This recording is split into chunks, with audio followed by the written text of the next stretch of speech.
Foreign கீனா என்னன்றதை பற்றி பார்க்க போகிறோம். இதுக்கு முன்னாடி நம்ம க்ரியேட் பண்ண எம்ப்ளாயி டேபிள் தான் இது. நம்ம employee ID, employee name, job description, salary இந்த 4 என்ட்ரிஸும் சேவ் பண்ணியிருந்தோம் இல்லையா? இப்போ நான் என்ன நினைக்கிறேன்னா, எனக்கு இந்த ஒரு எம்ப்ளாயியும் எந்த பிரான்ச்சில் ஒர்க் பண்ணுறாங்க, அந்த பிரான்ச்சோட அட்ரஸ் என்ன, அந்த பிரான்ச்சோட மேனேஜர் யார், ஃபோன் நம்பர் என்ன, இந்த மாதிரி எல்லா டீட்டெயில்ஸையும் ஸ்டோர் பண்ணணும்னு நான் நினைக்கிறேன். ஓகேங்களா? அதுக்கு நான் என்ன பண்ணலாம், இங்கேயே போய் ஒரு ரோலையும் இவங்க இந்த பிரான்ச்சில் தான் ஒர்க் பண்ணுறாங்க, அதோட அட்ரஸ் இதுதான் அப்படின்னு ஸ்டோர் பண்ணலாம். ஒரு ரோலையும் நான் அட்ரஸை ஸ்டோர் பண்ணிகிட்டே இருந்தேன்னா கண்டிப்பாக எனக்கு மெமரி வேஸ்ட் ஆகும் இல்லையா? ஸோ அதுக்கு நான் என்ன பண்ணணும், பிரான்ச்சை பற்றின இன்ஃபர்மேஷன் எல்லாம் இந்த மாதிரி தனி டேபிளுக்கு நம்ம மூவ் பண்ணிடணும் இல்லையா? மொத்தம் இப்போ 3 பிரான்ச் இருக்குன்னு வச்சுக்கோங்க. ஒரு பிரான்ச்சுக்கும் ஒரு ஐடி மாதிரி கொடுத்துட்றோம். ஏன்னா ப்ரைமரி கீன்றது நமக்கு வேணும். அதுக்கப்புறம் எந்த லொக்கேஷனில் இருக்குது, அதோட அட்ரஸ் என்ன, தேவைப்பட்டால் வேறு சில டீட்டெயில்ஸ்லாமும் நம்ம ஆட் பண்ணிக்கலாம். ஸோ இந்த மாதிரி பிரான்ச் இன்ஃபர்மேஷனுக்குன்னு தனியாகவே ஒரு டேபிளை நம்ம க்ரியேட் பண்ணிவிட்டு, இப்போது இந்த ஒவ்வொருத்தரும் எந்த பிரான்ச்சில் ஒர்க் பண்ணுறாங்க அப்படின்றத அந்த பிரான்ச் நம்பரை மட்டும் நம்ம இந்த இடத்துல ஸ்டோர் பண்ணிக்கலாம். இங்கே நம்ம கொடுத்துருக்கிற பிரான்ச் ஐடி தான் ஃபாரின் கீ.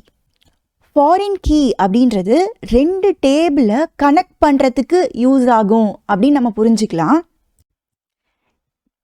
இந்த பிரான்ச் டேபிளை பொறுத்த வரைக்கும் பிரான்ச் ஐடின்றது ப்ரைமரி கீ. ஓகேங்களா? அந்த மாதிரி வேறு ஒரு டேபிளோட ப்ரைமரி கீயை கொண்டு வந்து நம்ம இந்த டேபிளில் ஸ்டோர் பண்ணி வச்சுருக்கோம் இல்லையா? எதுக்கு ஸ்டோர் பண்ணியிருக்கோம்? இந்த 2 டேபிளையும் லிங்க் பண்ணுறதுக்காக ஸ்டோர் பண்ணியிருக்கோம். அதுதான் ஃபாரின் கீ. இங்கே ராம் அப்படின்றவருக்கு பிரான்ச் ஐடி 2ன்னு இருக்குது. அப்போது இந்த டேபிளில் போய் பார்த்தா அவர் எந்த பிரான்ச்சில் வேலை பார்க்குறாரு, அந்த பிரான்ச்சோட அட்ரஸ் என்ன அப்படின்ற டீட்டெயில்ஸ்லாம் நம்மளால் தெரிஞ்சுக்க முடியும். ஸோ இந்த ஐடியை வச்சு நம்ம இன்னொரு டேபிளில் போய் பார்க்க போகிறோம். இங்கே நம்ம ஒரு ஃபாரின் கீ தான் கொடுத்துருக்கோம். இந்த மாதிரி நிறைய ஃபாரின் கீ கூட இருக்கலாம் ஒரே டேபிளில். இந்த பிரான்ச் டேபிளில் ஒரு பிரான்ச்சோட மேனேஜரும் யார் அப்படின்ற இன்ஃபர்மேஷன் எனக்கு வரணும்னு நான் நினைக்கிறேன்.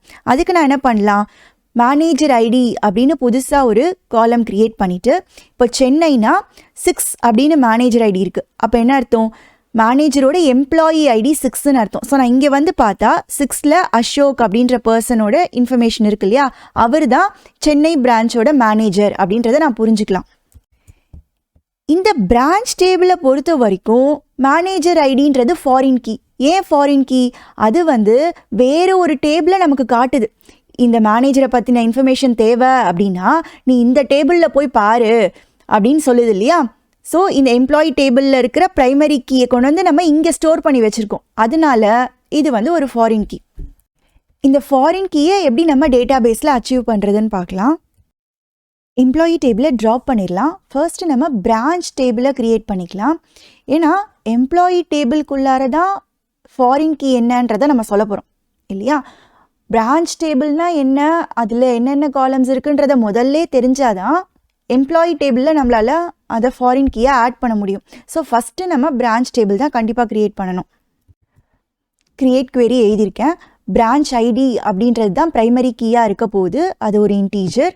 அதுக்கப்புறம் பிரான்ச் நேமும் அட்ரெஸும் வேர்க்காராக கொடுத்துக்கலாம். இதை நான் ரன் பண்ணுறேன். ஓகே, பிரான்ச் டேபிள் இப்போது க்ரியேட் ஆகிடுச்சு. இதுக்கு முன்னாடி நம்ம எழுதின எம்ப்ளாயி டேபிளோட க்ரியேட் queryயை நான் காப்பி பேஸ்ட் பண்ணிக்கிறேன். இந்த கன்ஸ்ட்ரெயின்ஸ்லாம் வேண்டாம், எடுத்துடலாம், சிம்பிளாக வச்சுக்கலாம். டிஃபால்ட் கன்ஸ்ட்ரெயின்ட்டையும் எடுத்துடுறேன் நான். பிரான்ச் ஐடி அப்படின்ற ஒரு புது காலம் நமக்கு தேவைப்பட போகுது இல்லையா? ஸோ நான் இந்த இடத்துல ஆட் பண்ணிக்கிறேன். பிரான்ச் ஐடி அப்படின்ற காலம் அது வந்து ஒரு இன்டீஜர் வேல்யூவாக தான் இருக்க போகுது. இங்கே கம்மா கொடுத்துட்டு தனியாக நம்ம ஃபாரின் கீ பற்றின டீட்டெயில்ஸ் எல்லாம் சொல்லலாம். ஃபாரின் கீ இந்த டேபிளில் இருக்குது. எது ஃபாரின் கீ? இந்த பிரான்ச் ஐடின்ற காலம் தான் ஃபாரின் கீ அப்படின்றத முதல்ல சொல்லிடணும். பட் இது மட்டும் சொன்னால் பத்தாது. பிரான்ச் ஐடின்றது எந்த டேபிளில் குறிக்குது, எதை ரெஃபர் பண்ண போகுது அப்படின்றதையும் நம்ம மென்ஷன் பண்ணணும் இல்லையா? ஸோ ரெஃபரன்சஸ் பிரான்ச் அப்படின்ற டேபிளில் இருக்கிற பிரான்ச் ஐடியை தான் ரெஃபர் பண்ணுது அப்படின்றத நம்ம கொடுத்துடலாம். இது மட்டும் கொடுத்தாலே போதும். இருந்தாலும் நம்ம இந்த இடத்துல இந்த கன்ஸ்ட்ரெயின்ட்டுக்கு ஒரு பேர் வச்சிடலாம். ஃபாரின் கீ பிரான்ச் ஐடிக்கானது அப்படின்றத நான் இந்த இடத்துல கொடுத்துட்டேன்னா, சப்போஸ் எனக்கு இந்த ரிமூவ் பண்ணணும் அப்படின்னா இந்த கன்ஸ்ட்ரெயின்ட்டை ஈஸியாக இந்த பேரை வச்சு என்னால் ரிமூவ் பண்ணிக்க முடியும். Drop foreign key branch ID, இந்த கன்ஸ்ட்ரெயின்ட்டை ரிமூவ் பண்ணிவிடு அப்படின்னு நம்ம ஈஸியாக சொல்லிடலாம். ஸோ அதுக்காக நம்ம இந்த மாதிரி பேர் வச்சுக்கலாம். இப்போ இந்த query-யை நம்ம ரன் பண்ணிடலாம். சக்ஸஸ்ஃபுல்லாக ரன் ஆயிடுச்சு. ஸோ எதனால நம்ம இந்த டேபிளை முதல்ல க்ரியேட் பண்ணோம் அப்படின்றது உங்களுக்கு இப்போ புரிஞ்சிருக்கும். ஏன்னா இந்த டேபிளை க்ரியேட் பண்ணாமலேயே இந்த இடத்துல பிரான்ச் ஐடின்றது பிரான்ச் டேபிளில் இருக்கிற பிரான்ச் ஐடின்னு நான் எப்படி சொல்ல முடியும்? பிரான்ச் டேபிள்னா என்னன்றதை முதல்ல சொன்னாதான் இந்த லைன் வரப்போ அதுக்கு புரியும் இல்லையா? ஸோ அதனால நம்ம அந்த ஆர்டரை கரெக்டாக மெயின்டைன் பண்ணிக்கணும். இப்போ சப்போஸ் நம்ம ஆல்ரெடி எம்ப்ளாயி டேபிளை க்ரியேட் பண்ணிட்டோம், அதுக்கப்புறமா புதுசாக இந்த ஃபாரின் கீயை கன்ஸ்ட்ரெயின்ட்டாக ஆட் பண்ணணும் அப்படின்னா இதுக்கு முன்னாடி நம்ம எப்படி கன்ஸ்ட்ரெயின்ட்லாம் ஆட் பண்ணுவோமோ அதே மாதிரி தான் இதையும் ஆட் பண்ணிக்கலாம். அதை ட்ரை பண்ணி பாருங்கள். இப்போ நான் இந்த பிரான்ச் டேபிளை ட்ராப் பண்ணுறேன். ஓகேங்களா? ரன் பண்ணால் எனக்கு எரர் வருது.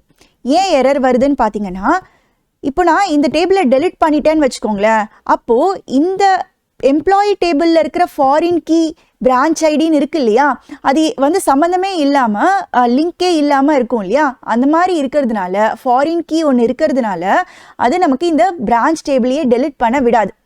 இந்த டேபிளை ஃபஸ்ட்டு டெலிட் பண்ணிவிட்டு அப்புறம் நீங்கள் பிரான்ச்சை டெலிட் பண்ணால் ஒன்றும் ப்ராப்ளம் இருக்காது. இந்த மாதிரி ப்ராப்ளம் வரும்போது ரிசால்வ் பண்ணுறதுக்கு ஆன் டெலிட் அப்படின்னு ஒன்று இருக்குது. டெலிட் பண்ணும்போது என்ன நடக்கணும் அப்படின்றத நம்ம முன்னாடியே சொல்லணும்னா சொல்லிடலாம். அப்போ இந்த மாதிரி டிபெண்டன்சிலாம் நம்ம ஈஸியாக ஹேண்டில் பண்ணிக்கலாம். அதை பற்றி நம்ம பின்னாடி பார்க்கலாம். இப்போ சப்போஸ் இந்த ஃபாரின் கீ கன்ஸ்ட்ரெயின்ட்டை மட்டும் ரிமூவ் பண்ணணும், இந்த ரெண்டுத்துக்கும் இருக்க அந்த லிங்க்கை வந்து கட் பண்ணி விடணும்னு வச்சுக்கோங்களேன். அப்போ நம்ம என்ன பண்ணலாம் அப்படின்னா, alter table employee drop foreign key, இந்த கன்ஸ்ட்ரெயின்ட்டுக்கு நம்ம பேர் வச்சுருக்கோம் இல்லையா, அந்த பேரை இங்கே கொடுத்துடலாம். எஃப்கே பிரான்ச் ஐடின்னு இங்கே பேரை வச்சோம் இல்லையா, அதை நம்ம கொடுத்துட்டோம்னா இதை நம்ம எக்ஸிக்யூட் பண்ணும்போது அந்த கன்ஸ்ட்ரெயின்ட் வந்து ட்ராப் ஆயிரும். இந்த கன்ஸ்ட்ரெயின்ட் ட்ராப் ஆனதுக்கப்புறம் நீங்கள் இந்த பிரான்ச் டேபிளை டெலிட் பண்ண ட்ரை பண்ணிங்கன்னா அது நமக்கு அலோவ் பண்ணும். பாருங்கள், டெலிட் ஆயிடுச்சு. இங்கே நீங்கள் இந்த டேபிளை எக்ஸ்பேண்ட் பண்ணி பார்த்தீங்கன்னா தெரியும், பிரான்ச் ஐடின்ற காலம் இருக்குது. அந்த காலமையெல்லாம் அது டெலிட் பண்ணல, பட் அந்த காலம் வந்து இன்னொரு டேபிளோட ப்ரைமரி கீயை ரெஃபர் பண்ணுது அப்படின்ற அந்த ஃபாரின் கீ கன்ஸ்ட்ரெயின்ட்டை தான் டெலிட் பண்ணியிருக்கு. ஓகேங்களா? அந்த லிங்க்கு மட்டும் கட் ஆயிருக்கு, மற்றபடி அந்த காலம்லாம் டெலிட் பண்ணாது இந்த மாதிரி ஃபாரின் கீயை நம்ம ட்ராப் பண்ணும்போது. செலக்ட் ஸ்டார் ஃப்ரம் எம்ப்ளாயி கொடுக்குறேன். பாருங்கள், எல்லாத்துலேயும் நல் வருது, பிரான்ச் ஐடியும் இருக்குது காலம். நீங்கள் இதில் இன்சர்ட் பண்ணி ட்ரை பண்ணி பாருங்கள் வேல்யூஸ் எல்லாம். அதே மாதிரி இங்கே மேனேஜர் ஐடி அப்படின்ற ஃபாரின் கீயையும் க்ரியேட் பண்ண ட்ரை பண்ணுங்கள். இது ரெண்டுமே பார்த்தீங்கன்னா கிராஸ் ரெஃபரன்சிங் மாதிரி இருக்குது. இந்த டேபிளோட ஃபாரின் கீ இதை ரெஃபர் பண்ணிகிட்ருக்கு, இந்த எம்ப்ளாயி டேபிளோட ஃபாரின் கீ பிரான்ச் டேபிளை ரெஃபர் பண்ணிகிட்ருக்கு. ஸோ இந்த மாதிரி கிராஸ் ரெஃபரன்சிங்காக இருக்கிறதுனால நம்மளால் டேபிளை கம்ப்ளீட்டாக ஃபஸ்ட்டு க்ரியேட் பண்ண முடியாது. இப்போ சப்போஸ் நீங்கள் பிரான்ச் டேபிளை க்ரியேட் பண்ண ட்ரை பண்ணுறீங்க, இந்த 4 காலமையும் கொடுத்துட்டு மேனேஜர் ஐடி தான் ஃபாரின் கீன்னு சொல்கிறீங்க அப்படின்னா அது எந்த டேபிளை ரெஃபர் பண்ணுதுன்னு சொல்லணும். எம்ப்ளாயி டேபிளை ரெஃபர் பண்ணுது. அதுதான் நீங்கள் இன்னும் க்ரியேட்டே பண்ணலையே. ஸோ அந்த மாதிரி நம்மளால் ஃபுல் டெஃபினிஷனையும் ஃபஸ்ட்டு கொடுக்க முடியாது. அதை தான் நான் சொல்ல வரேன்.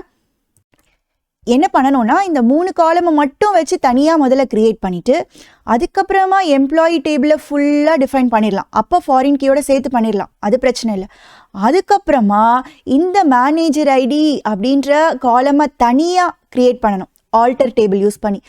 அப்போது நீங்கள் ஃபாரின் கீ கன்ஸ்ட்ரெயின்ட்டையும் சேர்த்து ஆட் பண்ணிக்கலாம்.